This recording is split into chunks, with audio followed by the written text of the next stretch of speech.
Para poder auscultar correctamente a un paciente, aquí cuento con un maniquí que tiene la ventaja de que se mueve poco, es muy colaborador, muy poco violento, no se molesta por nada que le hagamos y lo vamos a utilizar para hacer una pequeña demostración. Decía que para poder auscultar correctamente a un paciente, además del paciente y un poco de serenidad y de calma en el entorno, necesitamos un estetoscopio y seguir un protocolo ordenado que admite distintas variaciones, pero que deberíamos intentar que fuese siempre exactamente el mismo. Dentro de este protocolo conviene comenzar con la auscultación cardíaca a ambos lados, en ambos hemitórax, en el izquierdo y en el derecho, escuchando todos los focos de detección de sonidos cardíacos. Una vez que hemos terminado la auscultación cardíaca en ambos hemitórax, iniciamos la auscultación respiratoria. Nuevamente, buscamos todos los focos de auscultación respiratoria en ambos hemitórax, a la entrada del tórax y en el cuello si fuese preciso, y entonces daremos por terminada nuestra exploración auscultatoria. Para auscultar los sonidos cardíacos, lo primero que vamos a hacer es localizar el foco o el punto donde detectamos el choque de punta. El choque de punta nos va a dar el foco mitral. En este caso, siendo un maniquí, no tenemos choque de punta, pero tenemos una zona aproximada de choque de punta que podría estar situada aproximadamente aquí. Para escuchar los focos cardíacos, lo primero que hacemos entonces es localizar la zona donde tenemos el choque de punta, que además de palpar el choque de punta es la zona de mayor intensidad auscultatoria, es donde vamos a oír el sonido cardíaco con mayor intensidad. Este será nuestro foco mitral. Una vez que escuchamos el foco mitral, un poco más arriba y un poco más adelante está el foco aórtico. Aquí escuchamos el foco aórtico. Una vez que hemos escuchado el foco aórtico, un poco más adelante y un poco más abajo, tenemos el foco pulmonar. El foco pulmonar habitualmente está debajo del codo, no es fácil verlo, pero se toca muy bien y sencillamente tenemos que introducir la cabeza del estetoscopio un poco debajo del codo del paciente. Foco mitral, foco aórtico, foco pulmonar. Una vez que los hemos escuchado 10 o 15 o 20 segundos cada uno de esos focos con la campana, con el diafragma o con la membrana, tenemos que repetir la auscultación con la campana. De nuevo buscamos el foco mitral, arriba y adelante es el foco aórtico, adelante y abajo es el foco pulmonar y escuchamos estos 4 focos, primero con el diafragma y después con la campana. El diafragma permite el paso de todos los sonidos, de tal manera que predominan aquellos que tienen un componente agudo, mientras que la campana permite el paso de los sonidos con un componente grave predominante. Escuchamos los 3 focos cardíacos izquierdos con ambas opciones del estetoscopio. Después vamos a pasar a los focos cardíacos derechos y haremos exactamente lo mismo. En el lado derecho del paciente vamos a encontrar más o menos de forma simétrica el foco tricúspide, es el único que vamos a oír en el lado derecho, de manera que buscamos donde se toca con mayor intensidad el choque de punta del corazón, buscamos ese foco de máxima auscultación, el punto de máxima intensidad de sonido, ese es nuestro foco tricúspide, lo escuchamos durante 10, 15, 20 segundos y después lo que hacemos es repetir la exploración, repetir la auscultación con la campana del estetoscopio. Oiremos los sonidos predominantemente agudos y oiremos los sonidos predominantemente graves. Con esto hemos terminado la auscultación cardíaca y pasamos a la auscultación respiratoria. Cuando hemos terminado nuestra auscultación en los focos cardíacos izquierdos, pasamos al lado derecho. Habitualmente pasamos el estetoscopio por debajo del paciente o por encima del paciente. Incluso nosotros cambiamos de lado. En este caso, simplemente para que pueda verse correctamente, vamos a voltear el maniquí, aunque normalmente al paciente no lo cambiamos de posición. En el lado derecho solamente tenemos que localizar el foco tricúspide. El foco tricúspide es el punto de máxima intensidad acústica, o bien donde notamos, un poco peor que en el lado izquierdo, el choque de punta del corazón, pero en el lado derecho. Aproximadamente sería en una zona más o menos aquí. Escuchamos el foco tricúspide durante unos 10 o 15 segundos, tanto con la membrana o diafragma como con la campana del estetoscopio.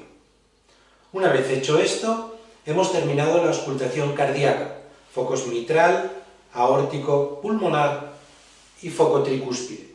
A continuación pasaremos a la auscultación respiratoria. Para la auscultación respiratoria buscaremos también sonidos respiratorios normales e hipotéticamente anormales en el hemitórax derecho y en el hemitórax izquierdo. Es indistinto comenzar por uno o comenzar por otro, siempre que revisemos los dos y lo hagamos siguiendo un cierto orden. Vamos a suponer que comenzamos con el hemitórax izquierdo. Si nosotros buscamos focos de sonidos respiratorios demasiado cerca de los sonidos cardíacos, vamos a apreciarlos todos en conjunto y va a ser difícil diferenciarlos. Habitualmente buscaremos dos focos respiratorios un poco por encima del área donde hemos escuchado los sonidos cardíacos, un foco un poco más craneal y un foco un poco más caudal, y todavía un poco más dorsal, un poco más arriba, buscaremos tres focos respiratorios, uno más craneal, uno medio y uno más caudal. Indudablemente estos 5 focos respiratorios en dos filas, 1, 2, 3, 4 y 5, van a depender del tamaño del paciente. Si estamos escuchando un San Bernardo, un Terranova o un Dogo, es posible que en la primera fila podamos colocar 3 focos respiratorios y en la más dorsal 4 focos respiratorios. Por el contrario, si estamos escuchando a un Yorkshire Terrier, a un Maltés o a un perro de pequeño tamaño, incluso en la mayoría de los gatos, difícilmente separamos 2 focos respiratorios en la línea media y 3 en la dorsal, y habitualmente tenemos un foco medio y 2 focos dorsales, y con esos 3 puntos detectamos o intentamos detectar los sonidos respiratorios. En cada uno de estos puntos apoyamos el estetoscopio y buscaremos también sonidos tanto con la membrana como con la campana del estetoscopio. Cada una de las dos opciones nos va a permitir escuchar con más facilidad los sonidos agudos o los sonidos graves, y antes de hacer un diagnóstico o de explorar a un paciente, no sabes si vas a tener sonidos anormales o no, y si los sonidos normales o los anormales van a tener un componente predominante agudo o grave. Eso nos obliga a escuchar siempre todos los pacientes en todos los focos con las dos opciones de auscultación, la membrana y la campana. El foco medio craneal, el foco medio caudal, el foco dorsal craneal, el foco dorsal medio y el dorsal caudal. Una vez que los hemos escuchado, pasaríamos al lado derecho del paciente. Si hemos comenzado en el lado derecho, pasaríamos al lado izquierdo. En este caso, igual que les comentaba antes, en lugar del estetoscopio por arriba, del estetoscopio por abajo, o cambiar yo mi posición, voltearé al paciente, aunque no sea eso lo más habitual. Normalmente utilizamos uno de los otros sistemas. En el lado derecho del paciente usamos algo parecido, una técnica parecida. Por encima de la zona donde estábamos escuchando el corazón, buscaremos un foco craneal y un foco caudal en el punto medio de la cavidad torácica. Un poco más dorsal, buscamos un foco craneal, un foco medio y un foco caudal. En todos los casos, exploramos tanto con la membrana como con la campana del estetoscopio, buscando sonidos agudos y buscando sonidos graves. Una vez que terminamos con los focos de auscultación en la pared torácica, tanto en la izquierda como en la derecha, y hemos escuchado estos focos pulmonares o focos respiratorios, nos tenemos que ir a focos respiratorios extratorácicos. En primer lugar, vamos a escuchar justo a la entrada del tórax un foco traqueal. Vamos a oír sonidos traqueales. Indudablemente en muchos pacientes o en algunos pacientes no tiene demasiado sentido prolongar la exploración auscultatoria fuera de la cavidad torácica, mientras que en otros pacientes debe considerarse imprescindible. En función de los signos, de los síntomas clínicos, de los problemas que pueda presentar el paciente y de lo que escuchemos en cavidad torácica, prolongamos la auscultación a estos focos extratorácicos. El primero, como les decía, un foco traqueal. justo a la entrada del tórax, donde vamos a escuchar un sonido traqueal. El segundo, en la parte de arriba del cuello, vamos a escuchar un foco laríngeo, vamos a escuchar la laringe. En menos ocasiones, pero en algún caso puede ser interesante, vamos a intentar, no siempre lo conseguiremos bien, pero vamos a intentar escuchar un foco faríngeo, que sencillamente es un poco más cerca todavía de la cabeza, un poco más dentro de la mandíbula, de manera que escuchemos el sonido faríngeo del final de fosas nasales y de la faringe mejor que el foco laríngeo, que es un poco más distal. Además de este foco traqueal, del foco laríngeo y de un foco faríngeo, también en determinadas ocasiones tiene sentido intentar detectar sonidos anormales, tanto sobre las fosas nasales del paciente, en ambas fosas nasales, como en los senos frontales del paciente, también en ambos senos frontales. De manera que tendremos focos extratorácicos respiratorios, traqueal, laríngeo, faríngeo, de fosas nasales y de senos frontales. No cabe duda que trabajando con pacientes de pequeño tamaño, tal y como les decía, es imposible buscar estos focos respiratorios sencillamente por el espacio que tenemos disponible. En este paciente, y si yo elimino una zona donde buscaría en el lado derecho el sonido tricúspide, si me coloco por encima del foco tricúspide, es muy difícil localizar dos focos pulmonares a ese nivel y tres focos pulmonares a este nivel. Habitualmente en un paciente de este tamaño tan pequeño, yo puedo detectar el foco tricúspide, me alejo del foco tricúspide y tan solo puedo detectar dos o tres focos pulmonares. Digamos que uno craneal y uno caudal. Con un poco de buena intención, tal vez uno craneal un poco más ventral y uno un poco más dorsal y uno caudal. En el lado izquierdo del paciente me ocurriría algo semejante. Los focos cardíacos me quedan situados aproximadamente donde tengo el estetoscopio, debajo y prácticamente debajo del codo, de la articulación del codo, y tan solo puedo localizar un foco respiratorio craneal y un foco respiratorio caudal.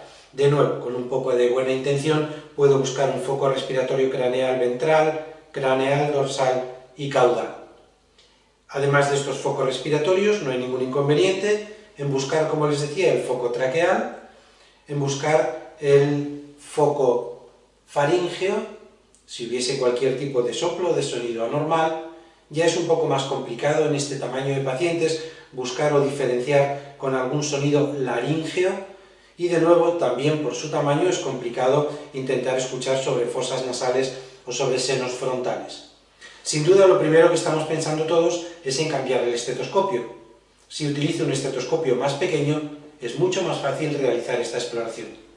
Cuando trabajamos con pacientes de tamaño, de tallas medianas, grandes, por supuesto en gigantes, resulta relativamente sencillo hacer una exploración de los focos respiratorios sobre la cavidad torácica, buscando estos puntos que hemos comentado de los focos pulmonares medios, a media altura, craneal y caudal, y a una altura un poco superior, tres focos pulmonares, craneal, medio y caudal.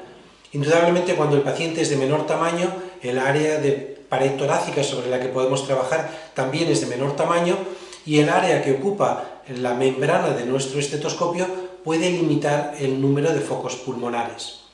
Una posibilidad es utilizar estetoscopios de menor tamaño. Si yo utilizo un estetoscopio de pediatría, el estetoscopio de pediatría ocupa menor área de superficie, de tal manera que es más fácil localizar distintos puntos respiratorios o puntos de auscultación respiratoria en la pared torácica, incluso si la pared torácica es de pequeño tamaño. En este sentido, podemos adecuar el tamaño de la cabeza de nuestro estetoscopio, tanto de la membrana como de la campana, al tamaño del paciente. A paciente más pequeño, en perros pequeños, en gatos, podemos utilizar membranas mucho más pequeñas y podemos utilizar campanas también de menor tamaño. Incluso podemos recurrir a estetoscopios de neonatología en los cuales tenemos una membrana realmente pequeña, está previsto que sea para neonatos, lo podemos utilizar con facilidad en perros miniatura, en toys y en gatos, y tenemos una campana con un tamaño proporcional a esa membrana, de tal manera que podemos utilizar una campana de muy pequeño tamaño.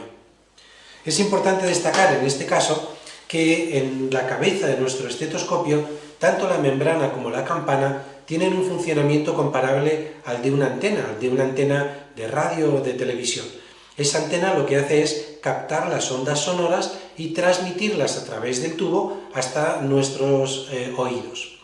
Lo que ocurre es que cuando yo esta antena la reduzco de tamaño, indudablemente ocupa un área más pequeña, pero también es cierto que es capaz de captar menor número de ondas sonoras, de tal manera que cuanto más pequeña sea la membrana o más pequeña sea la campana del estetoscopio, mejor voy a localizar un sonido, más focos respiratorios puedo marcar en un área relativamente pequeña de un paciente de pequeño tamaño, pero la cantidad de ondas, la cantidad de sonidos, la intensidad del sonido que voy a recibir es menor, de tal manera que escucho menos cosas, aunque pueda localizar mejor el punto donde se producen.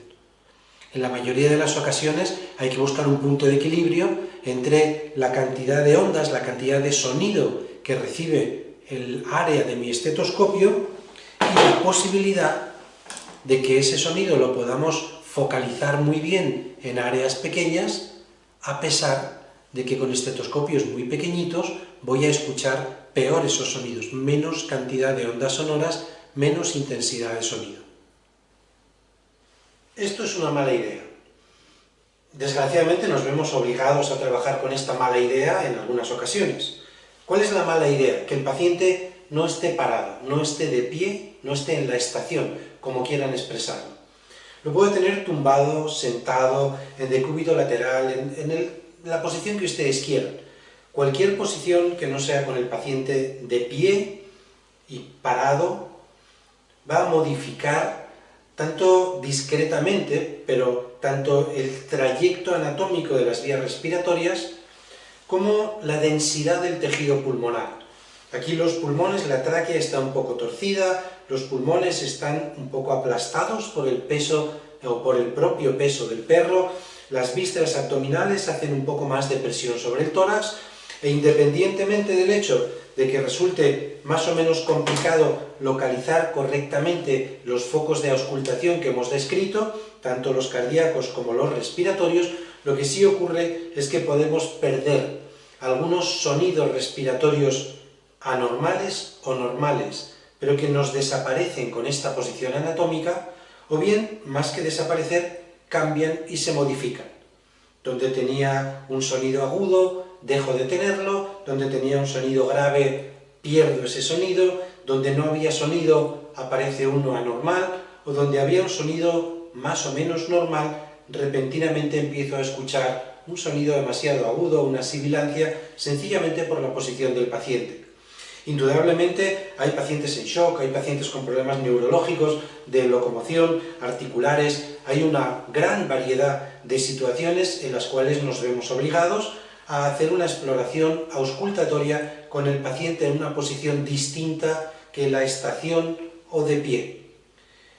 Siempre es preferible hacer una exploración en una posición que no es la correcta a no hacer ningún tipo de exploración. Recuerden que lo perfecto es enemigo de lo bueno. Pero siempre que dependa de ustedes y tengan la posibilidad de elegir, siempre escojan que el paciente esté parado en la estación, tranquilo, y que ustedes puedan escuchar estos focos o explorar estos focos de auscultación correctamente y sin tener la preocupación de que aquello que estén escuchando esté o no influido por la posición del animal.